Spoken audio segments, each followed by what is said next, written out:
አታለው የወሰድካት አንተን አይደለም። እኔ አረስለም ነው የምትወሪ። ልትዋሽኝ እንዳትሞክር። ሁሉንም ነገር አደይ ነግራኛለች። ለሊዲያ ስለ ሰው እየነገርካት ነበር አይደለ? ከዛ ሴት ወሰድካት። ለምን ስርዓት ይኖርሽ? ሊዱ ጫካ ውስጥ ተገላ ተገኝታለች።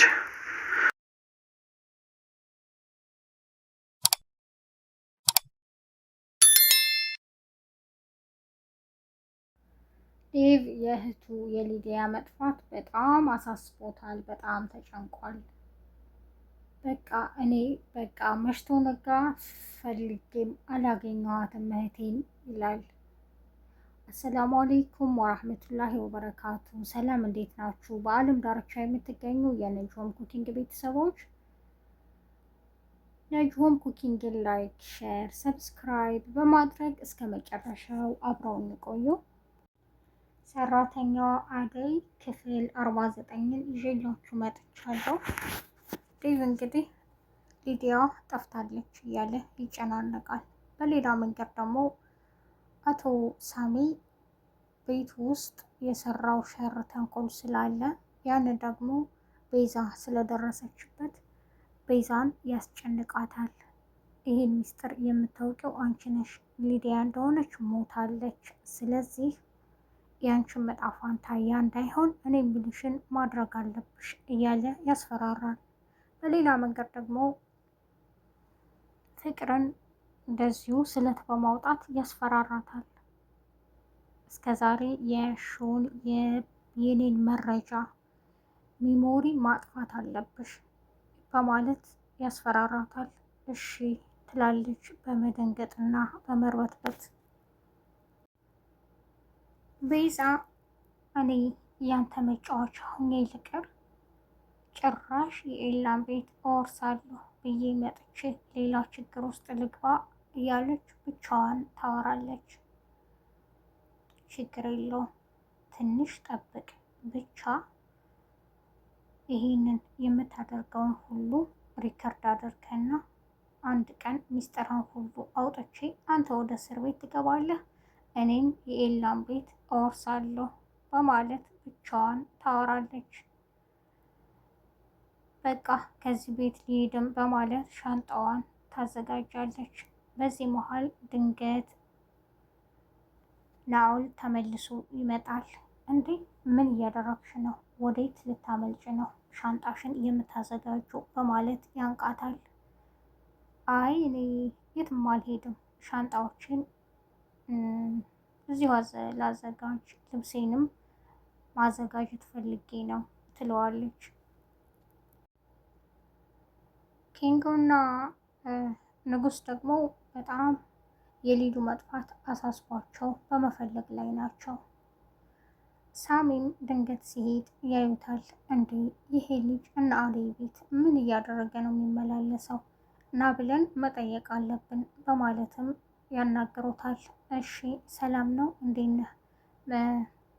እኔም ልህ እና አደይ ቤት የምትመላለሰው ለምንድን ነው በማለትም ይጠይቀዋል። አቶ ዳይመንድ ምን ነው ችግር አለው ይላል። አሁን መገላመጡን ትተህ ቀጥታ እንድትነግረን እፈልጋለሁ በማለትም ይጠይቀዋል። አይ እኔ ጓደኛዋ ነኝ የአደይ በማለትም ይነግራቸዋል። ማለት ምን አይነት ጓደኛዋ? አይ ኖርማን ጓደኛዋ ነኝ ይለዋል። ይኸውልህ ሌላ አስባለሁ ፎንቃ ምናምን ብትል አይንህን ማጠፋለህ ይለዋል አቶ ዳይመንድ። ኪንጎም በመገረም እንዴ አንተ ደግሞ ምን ቤት ነህ ይለዋል። ዴቭና ኤላም ወደነ ዳይመንድ ጋር መጥተው ምን አዲስ አለ በማለት ይጠይቋቸዋል። አይ ምንም አዲስ የለም ከእናንተ ጋር ምን አዲስ አለ በማለትም ይጠይቋቸዋል። ዴቭ እኔ ግን እነዚህ ልጆች ከመቼ ጀምሮ ነው ጥሩ የሆኑት? ምንም አልተዋጠልኝም በማለት ለኤላ ይነግረዋል። ኤላ ደግሞ እንዴ ሊዱን በማፈላለግ ይኸው መች ሰለቹ፣ እኔ ደግሞ የእነሱ ጥሩነት ገርሞኛል በማለት ይመልስለታል ለዴቭ። ብቻ ያማል ይሄ ብቻ ሊዱ ትገኝልን ይላል ኤላ።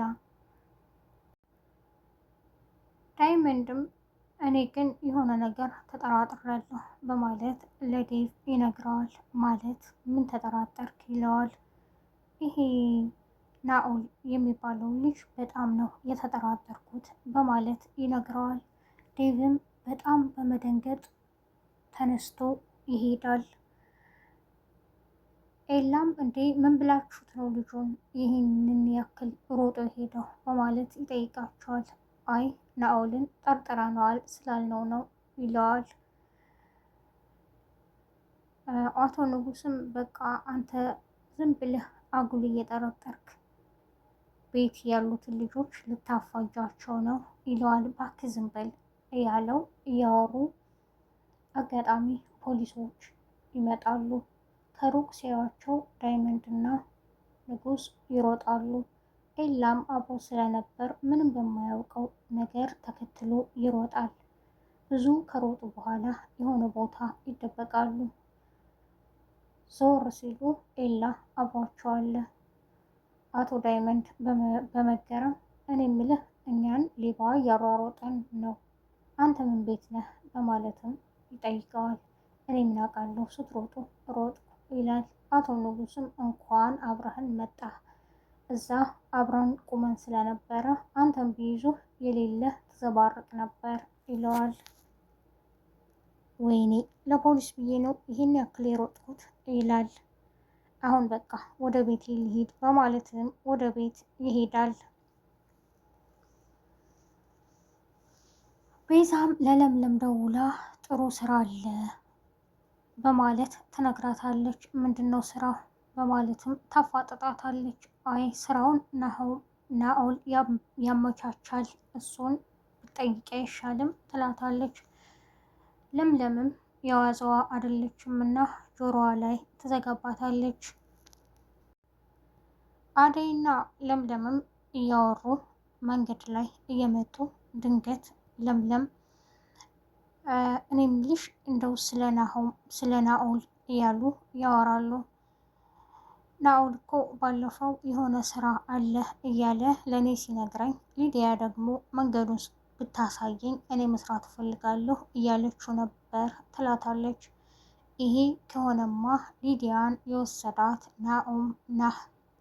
ናኦል ነው፣ ስለዚህ አልለቀውም በማለት ለምለም ትጮኻለች። እንዴ ተረጋጊ፣ መሆን ካለበት ለዴቭ እና ለኤላ ተናግረን ነው፣ ብቻችንን ምንም የምናደርገው ነገር የለም ትላታለች አደይ። ለምለምም በመናደድ ወደ ቤት ትሮጣለች። ናሆል ሊዲያን የት ነው ያደረካት በማለትም ታንቀዋለች።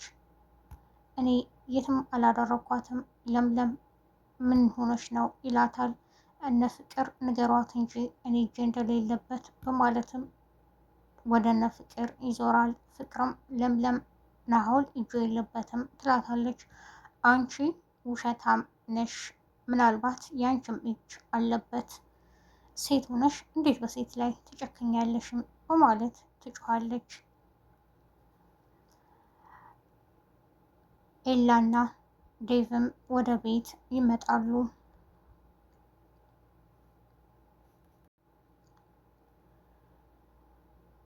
ዴቭም ናሆል ሊዲያ ያለችበትን ቦታ ታውቃለህ? ስለ ሊዲያ ምን ታውቃለህ? በማለትም ይጠይቀዋል። እኔ ምንም የማውቀው ነገር የለም ይለዋል።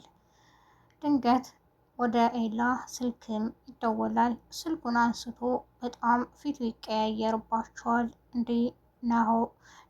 እንዴ ኤላ ምን ሆነህ ነው? ምን አዲስ አለ?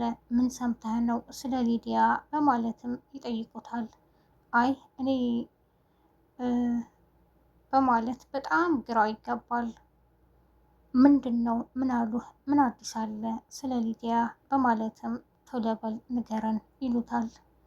ሊዲያ ጫካ ውስጥ ተገላ ተጥላለች በማለትም ይነግራቸዋል። በጣም ይደነግጣሉ።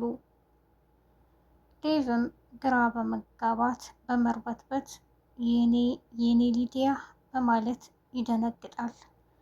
እዚህ ላይ ነበረ የዛሬው ክፍል ያበቃው። በቀጣይ ክፍል እስከምንገናኝ ነጆን ኩኪንግን ላይክ፣ ሸር፣ ሰብስክራይብ በማድረግ አብረውን ይቆዩ።